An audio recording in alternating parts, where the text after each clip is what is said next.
ঢাকা ময়মনসিংহ মহাসড়ক মৃত্যু ফাঁদে পরিণত হয়েছে।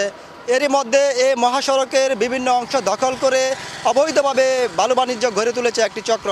অন্তত 5 থেকে 7 ফুট মহাসড়কের অংশ দখল করার কারণেই মাঝে মধ্যে দুর্ঘটনা ঘটছে। আমি কথা বলেছিলাম স্থানীয় হাইওয়ে থানা পুলিশের সাথে। তারা আমাকে জানিয়েছেন গত বছর অন্তত 40 জনের প্রাণহানি ঘটেছে এই মহাসড়কে।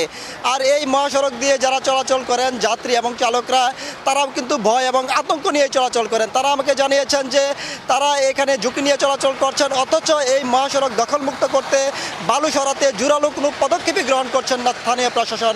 আমি কথা বলেছিলাম ময়মনসিংহ সড়ক এবং জনপথ বিভাগের যিনি নির্বাহী প্রকৌশলী রয়েছেন তার সাথে। আমাকে তিনি জানিয়েছেন এই মহাসড়কটি দখলমুক্ত করতে তারা মাঝে মধ্যে অভিযান পরিচালনা করছেন। তারা যখন আসছেন তখনই কিন্তু এই বালু মহাসড়ক থেকে সরিয়ে নিচ্ছেন চক্রটি। তো তিনি আমাকে যেমনটি জানিয়েছেন স্থানীয় প্রশাসনকে সঙ্গে নিয়ে জোরালো অভিযানের মাধ্যমেই কিন্তু মহাসড়ক দখলমুক্ত করবেন। তো এই ছিল আমার কাছে ময়মনসিংহ মহাসড়ক দখল করে অবৈধভাবে বালু বাণিজ্য গড়ে তোলার সর্বশেষ।